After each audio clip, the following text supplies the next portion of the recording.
I've been grilling even more than normal since I've been stuck at home, and I grill a lot, so that's saying something.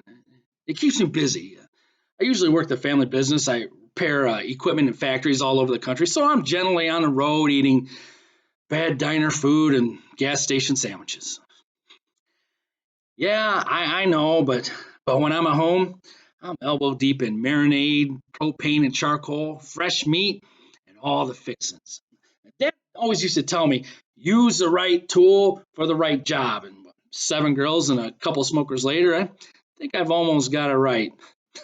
Hell, at this point, I can cook a 5 course meal with asparagus, roast corn, red pepper salad, garlic bread, a big old New York strip, and a cheesecake without giving it much thought in my backyard on all my grills.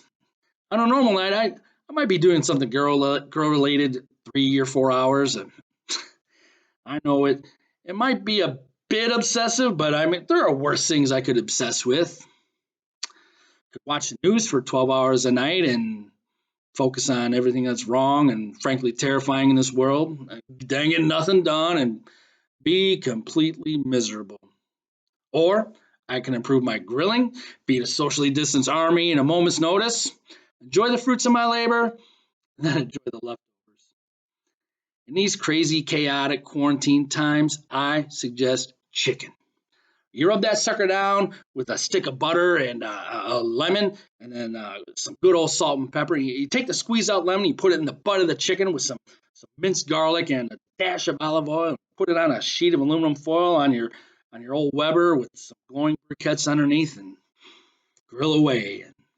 Or if you want to be fancy and you have the right equipment, you could put it on a rotisserie because that way you avoid all the turning and flipping and and the drop-ins I found out last New Year's Eve. But you pretty much always have what you need on hand to make it delicious. Now, don't get me wrong, I like to eat, but I love to feed people more. This is actually another reason I'm recommending chicken.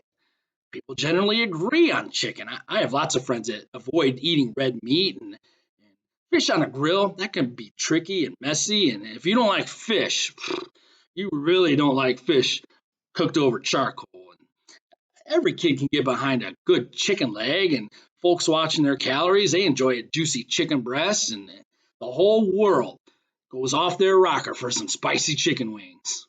I I like a thigh. Everybody likes it. But it's more than just liking it. And I suppose this goes for anything I cook for someone else. I feel great for making something special, whether it's for my friend Eddie or the entire school board. And they feel great because someone took their time to do something just for them. And a lot of the time, I swear this is true, but the roles switch, and my guest will come back to me and tell me how they made my recipe for their neighbor or church council or just their family. And it's usually a good story to go along with a meal. Sometimes a funny adventure in making the food, or tear-filled saga about the memories or love for people who ate it. Just a story about good times and good food. But there's almost always a connection. Connection's a good thing. Quarantine sucks. I haven't seen my daughter in a week except on FaceTime.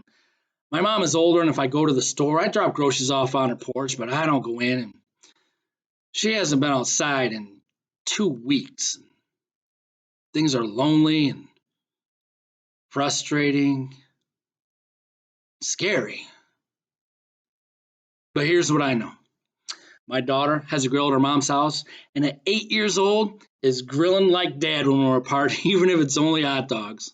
And my mom calls me at meal times, and one of us almost always shares a memory about some crazy thing dad did with the grill or in the kitchen. And the fire department called a couple of days ago for my recipe for cheesecake on the grill. And when the guys are on their 48-hour shift, they cook for each other, and they're always competing to make the best food for their team.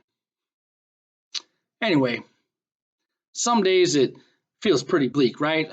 But we'll get through. Dad always said the best predictor of the future is the past. We'll make it through. And in the meantime, make chicken. For a lowly bird, it can work wonders. Make dinner for you, for your family. Share a recipe to help others while you're apart, or even work on a cookbook of your favorite meals. You will feel better. Make plans to cook and gather and share when this crisis is past. You'll take one step closer to being okay. But chicken, especially for now, focus on the chicken.